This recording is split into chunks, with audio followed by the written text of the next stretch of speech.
I'm Kevin Curran. I'm a Professor of Cybersecurity at Ulster University in Northern Ireland. I'm going to speak a little bit about the future of cybersecurity and some trends we see at the moment. If there's anything we've learned in recent years, is that companies are unable to secure our data. That data breaches are occurring on a daily basis. We've had data breaches which have reached 1 billion. There are sites like haveibeenpwned.com, which I recommend you go to and enter your email address, and any new data breaches, you will get notified about it. So why is there such a problem with data breaches? Well, quite simply, what we have is data which is unencrypted in the cloud. And even data which is encrypted, sometimes the keys get leaked and people are able to access that data. There is a technology called homomorphic encryption, which can overcome this, but unfortunately companies have not touched on this technology yet or rolled it out. But it probably is one of the things that we can do in the future to stop the surge of data breaches. Of course, there are things like the Internet of Things again. So the Internet of Things is where you buy Ring doorbells, you buy baby cam monitors, you buy monitors or CCTV for your house, or anything which is connected. It could be a weighing scales, it can be a light bulb which is connected to the internet. But the problem is these are sold at low prices, again by companies, and what they do is they just release these cheap devices which run on reduced instruction sets. And of course the problem is that they do not follow up with security updates. There is no roadmap.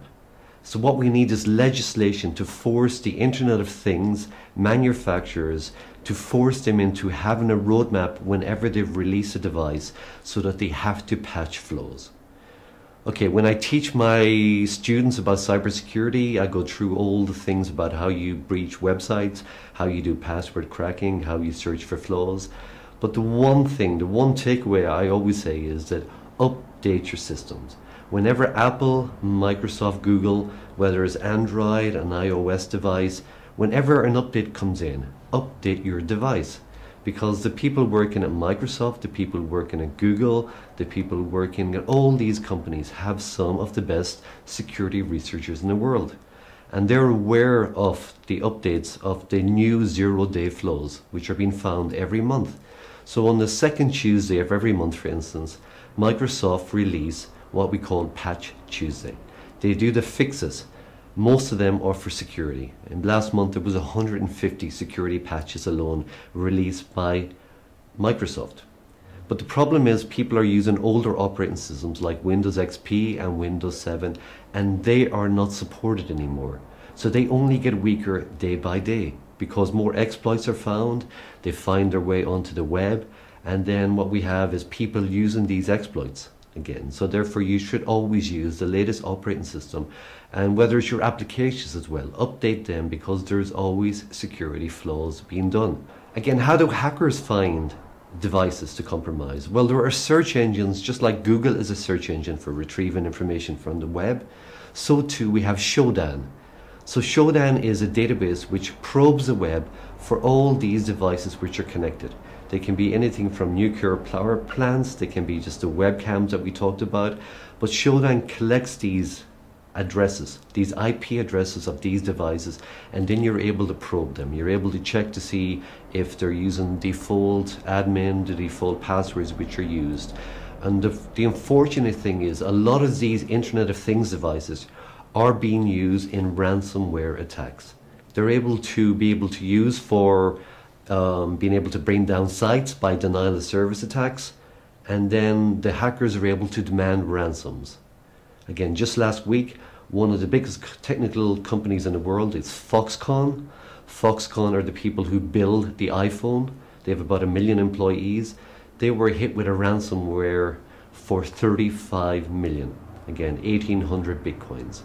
And again, that is one of the problems that we have at this moment, because we've moved into a cryptocurrency world again. The most famous cryptocurrency built on blockchain is Bitcoin. And if Bitcoin is done correctly by the hackers, they become virtually untraceable. In the past, if we had hacks, again, you could probably follow the Western Union transaction, you could wait outside and arrest a person. But when you have a cryptocurrency for a future internet, then if they use mixers, which are able to tumble these coins, be able to turn them into gobbledygook addresses again, you really have a difficult time trying to trace these people. But the problem with crime online is that we have no jurisdiction really. In other words, that the attackers who are attacking you or maybe drained your bank account, they could be residing in any country. And police forces around the world are struggling to keep up. Because now whenever there's any law case of any type or any criminal activity, what you see is the police forces porting out all the electronic devices. They can be the iPods, they can be music players, they can be iPads, they can be devices, they can be tablets, but they're all taken out. And then what you have is a chain of evidence which has to be kept. So the police forces have to ensure that they do the forensic examination on these devices to capture all the relevant material, and that they can prove later that it hasn't been tampered with. Now there is technology to do that, but unfortunately most police forces do not have trained experts in cybersecurity or just IT people.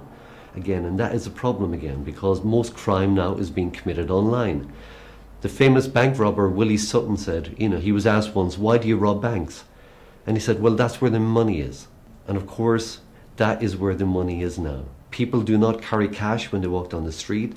They're using their mobile phones, they're using their credit cards, they're using that to do payments. People are less and less carrying cash.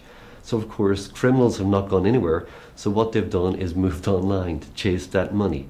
And we have incredible sophisticated cyber crime gangs online as well, which are making a lot of money, especially using ransomware. So what we have is a real problem at the moment. Most people are worried. If you ask any small to medium-sized business, and even larger ones, ransomware is the main threat that they find themselves under at the moment.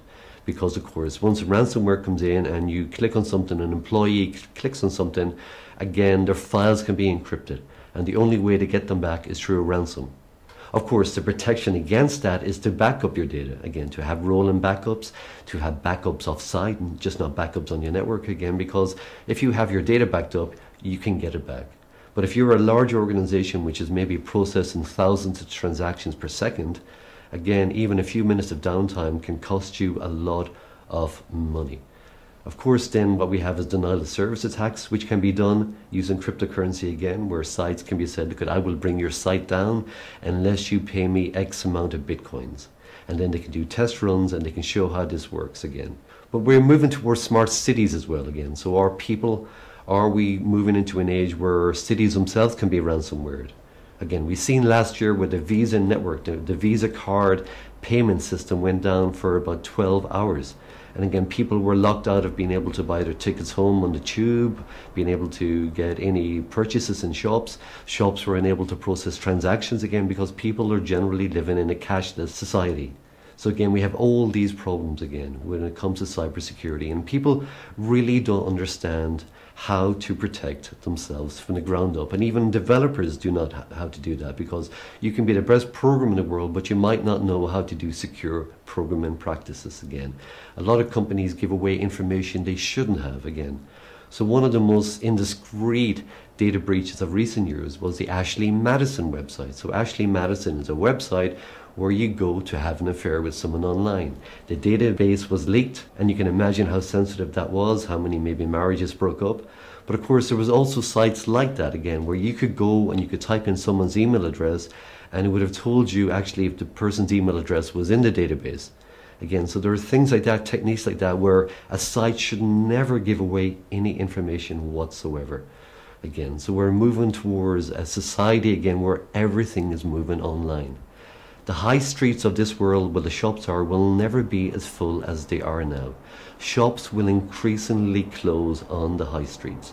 Again, we will see deserted cities, apart from maybe hairdressers and the odd butcher, because everything is moving towards e-commerce. COVID has speeded this up. Again, people like us working in IT for many years have been doing video conferencing, but no one could have predicted, again, just 9 months ago that the world would move towards video conferencing.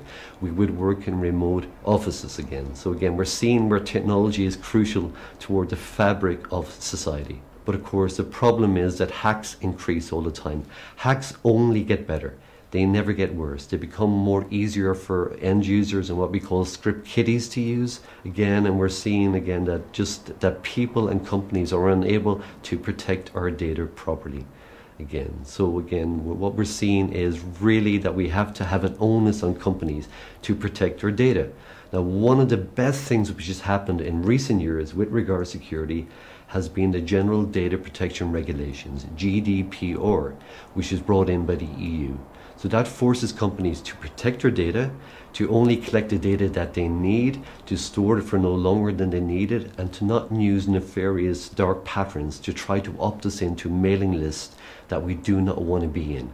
Again, so that's putting the onus back in companies as well, because they can be fined up to 4% of the turnover or £20 million if they're found to be in breach of the GDPR. Again, so we need these type of laws to come in. The most stupid law that was ever brought in was a cookie law.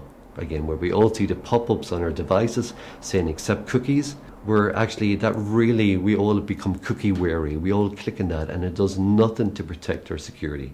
Of course, we have to hold companies responsible for what they're doing, as in tracking us again, because unfortunately, people daily are losing their privacy. We're heading to an era where people really will be scared in the future when data breaches occur. I mean, what happens if an ISP, an internet service provider, gets breached and people's browsing habits get released again? So people might use something like incognito mode when they're browsing the web to hide what they're browsing.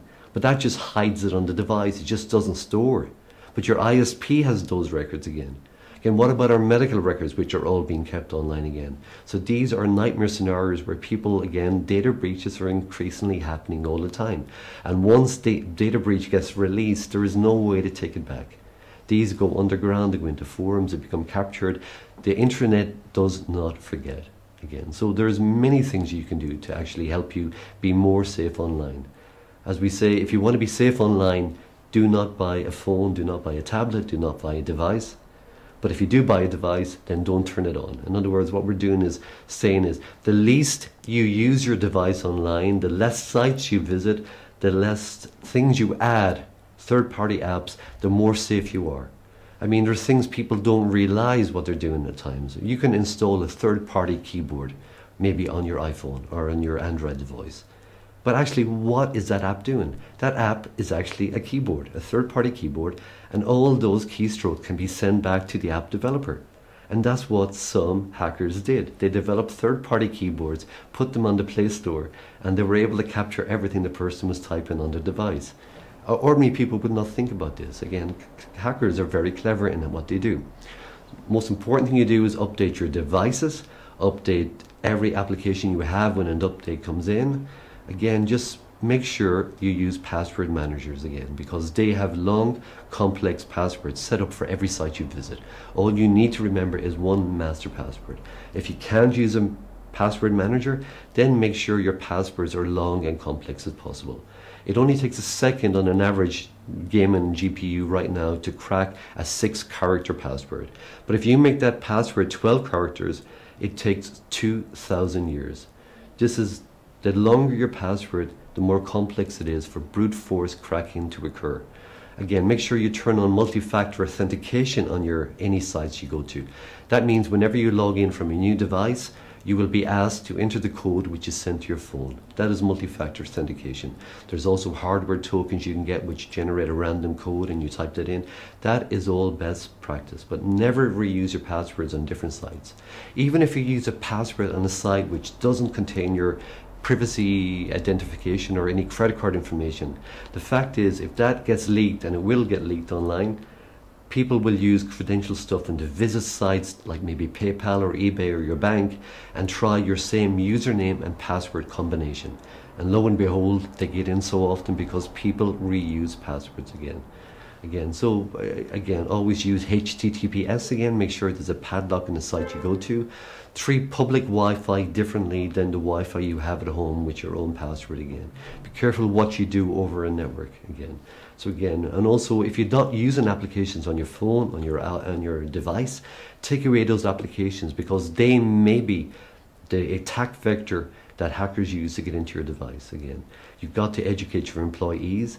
Again, the number one way for hackers to access any network is through phishing emails. Again, sending emails to people which people click on these emails and then that the flow is executed on that machine, and it can be wormable again across the network, so all machines get compromised again. So really what you have to do in the modern era is practice safe computing. There is no magical solution again. Things like homomorphic encryption may prevent us getting our data stolen in the cloud if people implement that again, but we just have to educate people again into using best practice again. Make sure the sites you visit have the padlock in place, make sure you never reuse your passwords on different sites, and just practice safe computing.